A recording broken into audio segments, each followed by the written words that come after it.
Bora. Pronto. 218. Sou eu, Pro? O Gu começa a contar a história da pizza e depois você começa, tá bom? Yes. O Pro é que é assim, ó. Todo mundo acha que a pizza foi inventada pelos americanos, né? Pô, peraí que eu vou pegar um fone pra escutar melhor. Peraí. Tá. Ave Maria. Não é que eu começo com... Pois é, vocês parecem o Chaves, Já né? pensou, Pro? Pensou, Pro? Aí, peraí, vou pegar um fone. Não começa a contar nada. Agora só nos resta esperar. Uma eternidade. Chegou.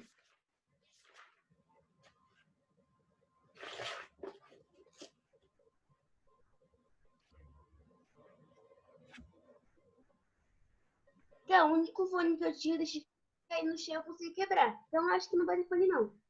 Tudo bem. Então continua, Gu.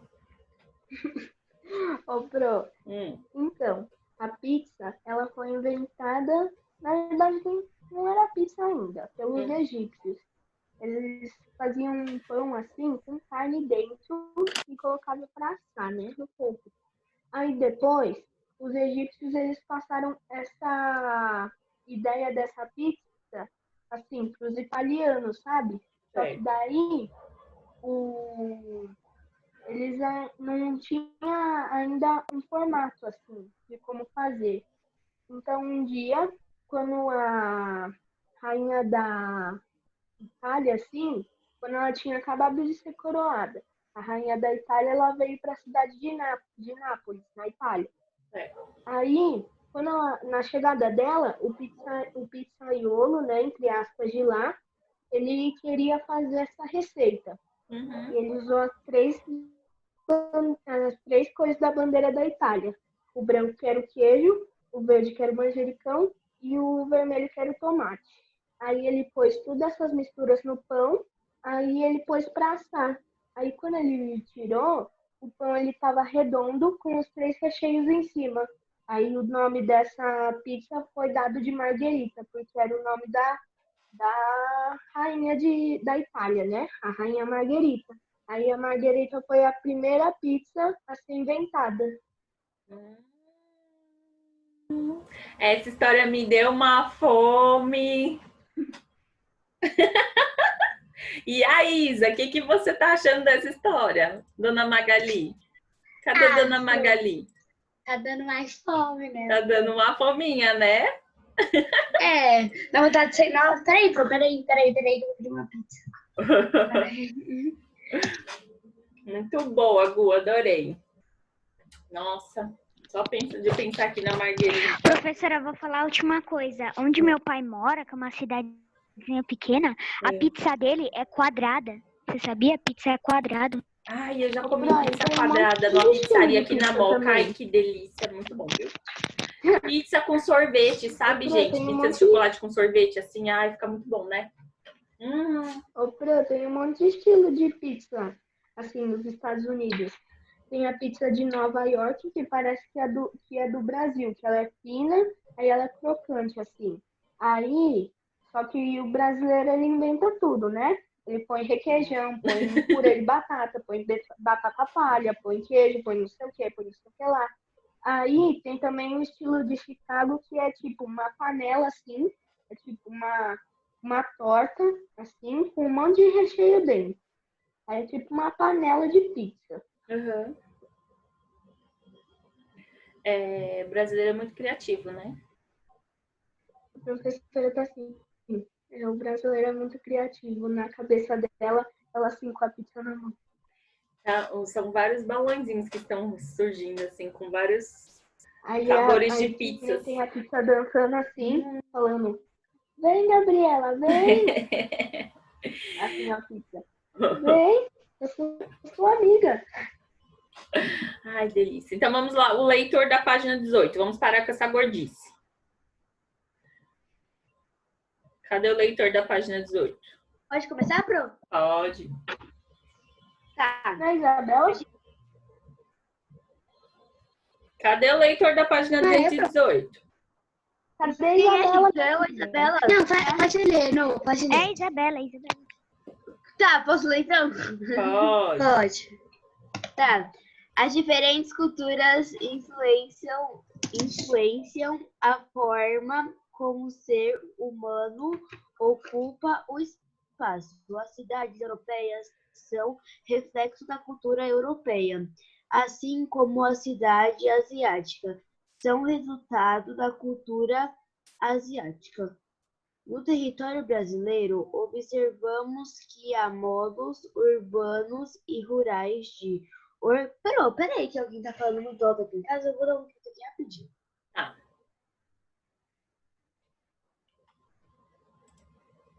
Foi, prof.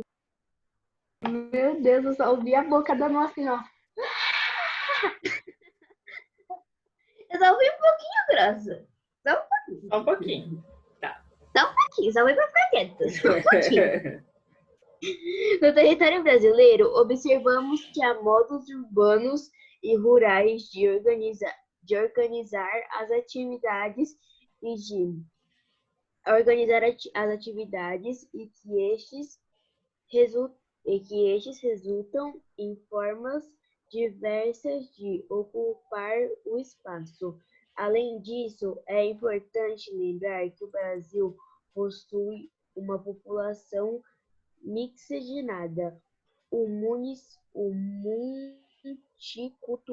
a multicultura, cujo composição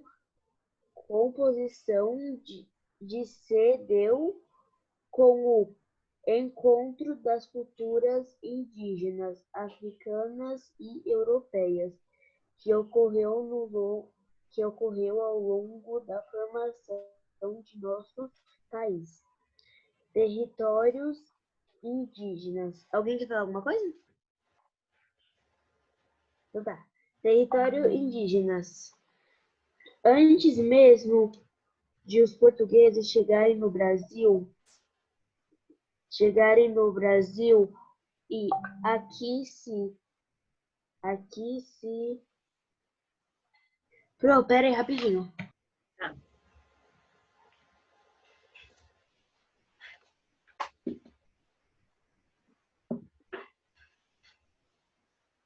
Aqui, Japão ou Estados Unidos?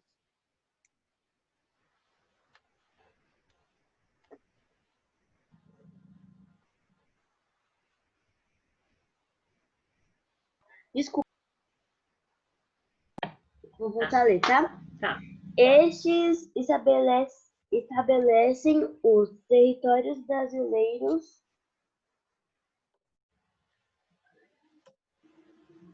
Pro, pode passar para outro leitor? Que tá acontecendo um tilt aqui, eu não tô conseguindo escutar ninguém. Tá dando tilt aqui, interferência. Tá. Então, olha só. No território brasileiro, observamos que há Eu vou modos entrar e urbanos... sair da aula, tá, Pro? Tá bom.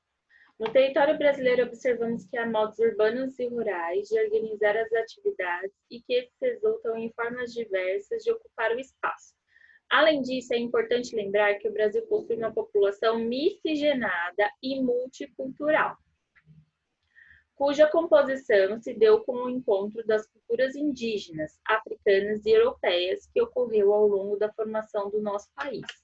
Miscigenação, aqui no vocabulário, que é resultado da miscigenação, misturado, mestiço, tá? Claro, devido aos vários povos, né? E aí eu vou compartilhar aqui com vocês.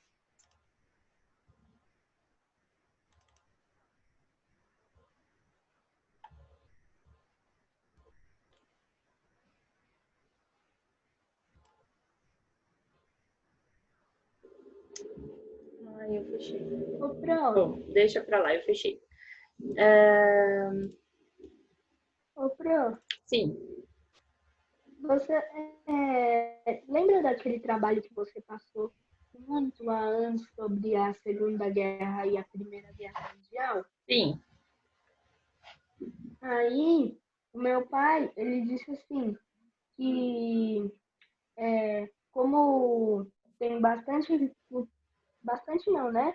Muitas culturas aqui do Brasil é japonês, né? Aí Sim. ele disse que na Segunda Guerra Mundial, quando teve aquela explosão do Japão, um monte de japonês teve que ir para outros países. Sim. Aí o Brasil, ele acolheu eles. Aí tem um monte de japonês morando aqui hoje em dia. Sim, sim, com certeza. Exatamente. Foi por isso que ele falou que, tipo, a minha mãe, ela é, tipo, de cultura japonesa também, É isso mesmo, sabe? Lu. É isso mesmo. Então, olha só. Aqui, gente, essa miscigenação é exatamente disso até que o Gu falou, né? Que também aconteceram coisas em outros lugares que eles vieram para cá, não é? Além do interesse que a gente já sabe pela terra. Então, a gente viu aí essa questão dos portugueses, dos espanhóis, também que eles trouxeram para cá os africanos. Então, aqui nós já tínhamos os índios, já teve toda essa mistura aí, certo? Japoneses, e aí italianos, veio vindo toda uma outra galera para cá, e até hoje vem, né, gente? Que a gente sabe que tá chegando aí angolano, tem também boliviano, não é? Os venezuelanos. Venezuelano, e assim vai, gente. Por quê? Pode acontecer de um brasileiro se casar com um deles, né? E assim vai. E aí vai miscigenando mais ainda. Nossa cultura vai ampliando. Pode falar. Tipo, meu bisavô, ele era imigrante, ele estava na Segunda Guerra Mundial, né? Aí Uhum. ele migrou do Japão até o Brasil. Só um minutinho, travou a tela aqui que eu não notei tanto. Pronto, para você. Territórios indígenas, né? Então, antes mesmo de os portugueses chegarem ao Brasil e aqui se estabelecerem, o território brasileiro já era ocupado. Um imprevisto aqui que eu precisei sair, tá? Tá bom.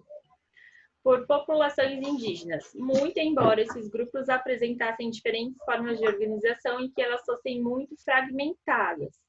Alguns grupos pertencentes ao mesmo tronco linguístico comunicavam-se com facilidade. O que ele quer dizer aqui? O que a gente já estudou, que existiam, até hoje existe, né? Mas são poucas. Naquela época, tribos, né? Aí está falando aqui do tronco linguístico. Então, algumas tribos conseguiam se comunicar e outras não, tá? Por conta ali da língua. Pro, Passando aqui. Posso ler a 219? Sim, vai. Os povos indígenas tinham A lei é manifestações. 222, né? Gente, a gente já tinha combinado antes de começar a gravar. E agora? Vocês não anotam, gente. Eu já falei para vocês. Olha, professora, a gente pode Façam fazer uma assim. bolinha na página que vocês vão ler. Aí tá fácil. Aí, o que acontece? Começa a gravar, porque a gente combina antes de começar a gravar, para não ficar bagunça no meio da aula. E aí, a pessoa que não anotou faz a confusão, o quê? No meio da aula, né? Então, vamos lá. Começa a leitura aí, por favor.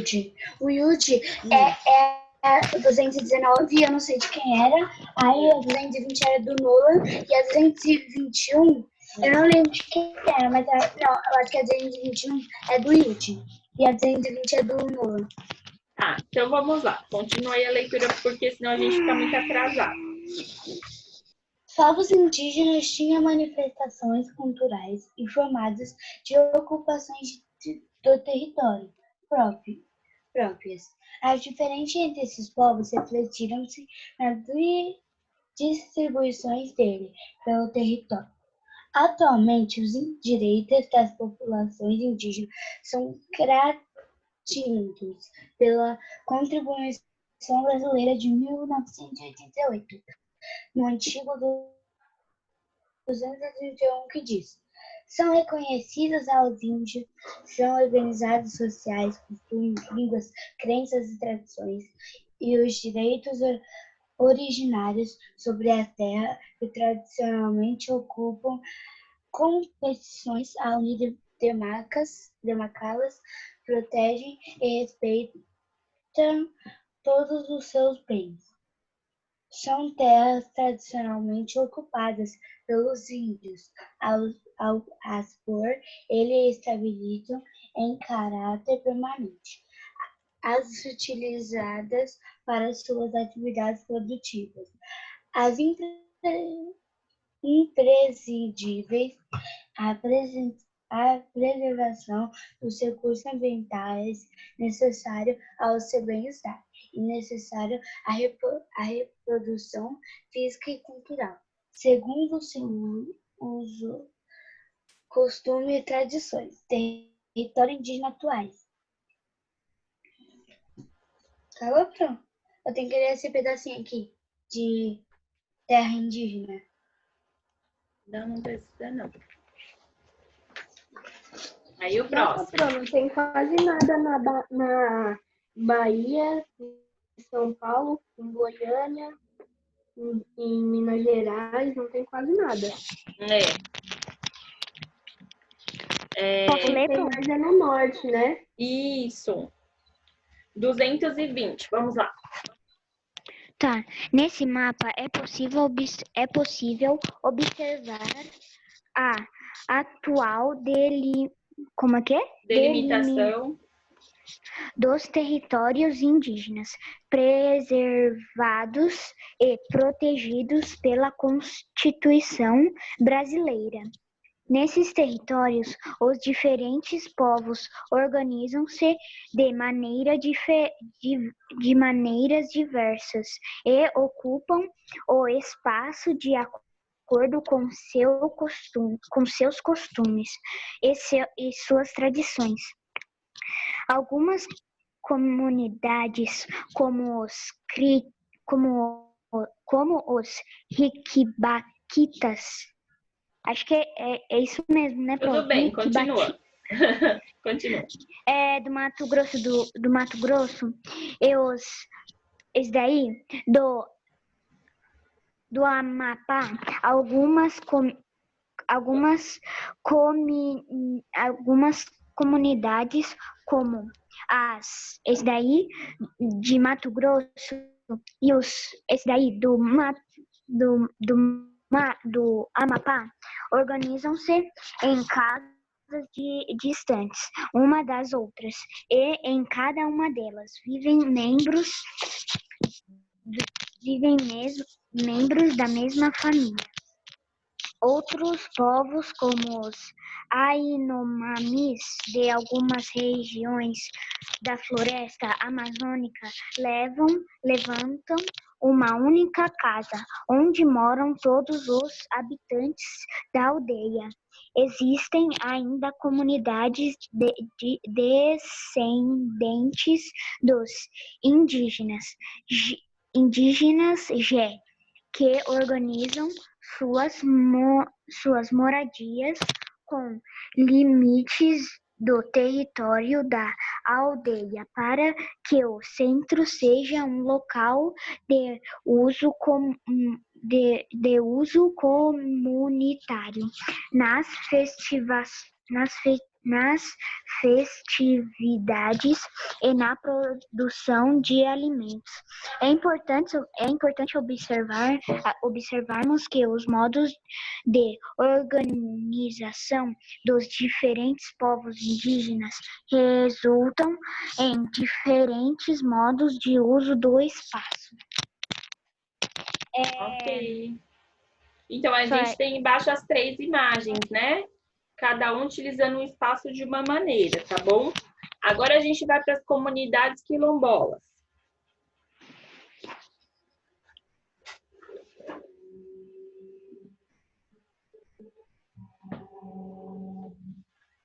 No período em que o Brasil ainda utilizava mão de obra escravizada e era colônia de Portugal, surgiram por aqui os quilombos, locais onde os africanos escravizados se abrigavam após fugir do trabalho forçado imposto pelos seus senhores. Com o passar do tempo, os quilombos começaram a receber também outros refugiados, como os indígenas e os homens brancos e pobres. Dos diversos quilombos, o mais conhecido é o Quilombo dos Palmares, que teve Zumbi como líder. Próximo. Pode começar agora, Pro? Pode. Saiba mais. Dandara dos Palmares. Dandara dos Palmares. Muito se fala sobre Zumbi e a formação do Quilombo dos Palmares, local onde os homens e mulheres africanos escravizados e seus descendentes buscavam refúgios e organização política após fugir da escravidão. Dandara foi uma guerreira negra do período colonial brasileiro. Ela dominava técnicas de capoeira e ao lado do marido. Zumbi liderou homens e mulheres nas batalhas e conquistas e proteção dos quilombos dos Palmares. Muito do que sabe sobre ela é registro dos relatos orais da população quilombola. Mesmo depois de a escravidão ter sido abolida no Brasil em 1888, muitos quilombos continuaram existindo como comunidades e sua população passou a ser chamada de quilombola. Cerca de 1,1 mil comunidades quilombolas estão certificadas pela Fundação Palmares. Confira a concentração de comunidades por estado. Comunidades quilombolas. Tem que ler esse, Pro? Esse mapa? Não precisa não. Esse mapa aqui, eu vou até mudar aqui na tela. Esse mapa aqui é só para a gente ver as comunidades, tá bom? A quantidade de comunidades. Ô, Pro, posso continuar? Pode, A página 222. pode. As comunidades quilombolas são grupos étnicos predominantemente construídos de população negra rural ou urbana, descendentes de ex-escravizados que se autodefinem de acordo com suas relações com a terra.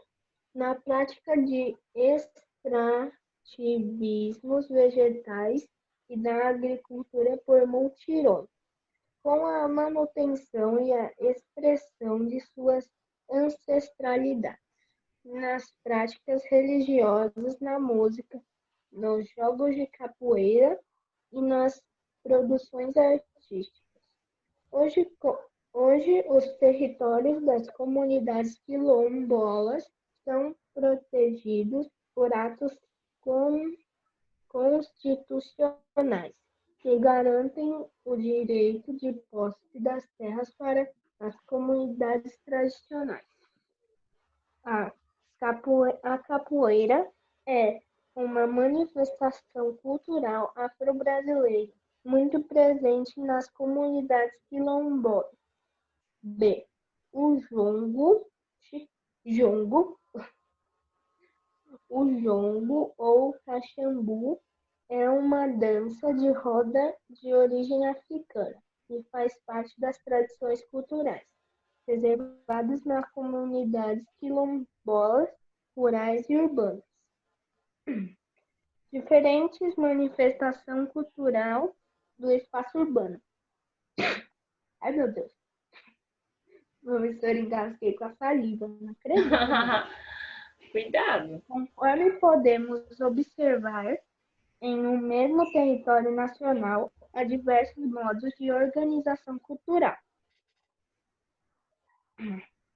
E como a cultura se mostra nas diferentes maneiras de construir os espaços que habitamos. Vocabulário, mutirão. Ai, meu Deus. É um pouquinho de água. Mobilização coletiva para o auxílio mútuo de caráter gratuito entre trabalhadores do campo por ocasião de roçada, colheita e etc. Cadê o próximo da leitura?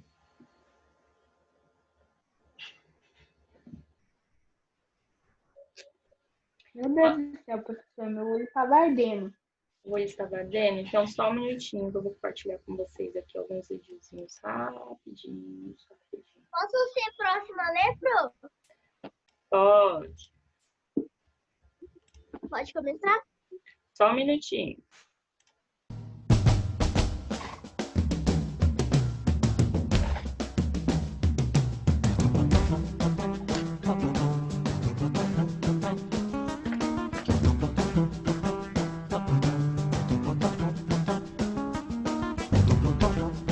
Ora, Paiobá, foi muito boa a sua ideia de comemorar o dia 20 de novembro com a comunidade. Caprichou, hein? Capoeira, comidas típicas, danças. Pois é, Dorinha, mas é uma maneira de lembrarmos a luta de Zumbi dos Palmares. Por isso essa data é comemorada o Dia da Consciência Negra. Dia 20 de novembro de 1695 é a data da morte de Zumbi dos Palmares, não é? Sim, Zumbi nasceu livre. Sua mãe estava a caminho do Quilombo.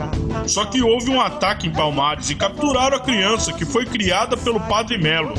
Zumbi foi batizado como Francisco e tornou-se um coroinha. Quando ele tinha lá os 15 anos, ele aproveitou uma rebelião e foge para o Quilombo dos Palmares. Em Palmares ele conheceu o seu tio, o líder Gangazumba. Com ele, Zumbi aprende técnicas de combate e o candomblé. Foi aí que começaram a chamá-lo de Zumbi, que significa aquele que nunca morre. Aos poucos, Zumbi tornava-se um dos guerreiros mais poderosos do Quilombo. Foi aí que ele começou uma luta para libertar os escravos dos engenhos. Porém, tamanho poder incomodou os portugueses. Alguns haviam tentado acordos com Gangazumba, mas não cumpriram. Zumbi tornou-se líder depois que Gangazumba morreu. Assim, os portugueses contrataram um bandeirante de São Paulo, Domingos Jorge Velho. Domingos era um experiente mercenário e, com estratégia sórdida, conseguiu assassinar Zumbi dos Palmares. A trajetória de Zumbi simboliza a luta pela liberdade e a consciência negra. Para nós, ele é um verdadeiro herói nacional.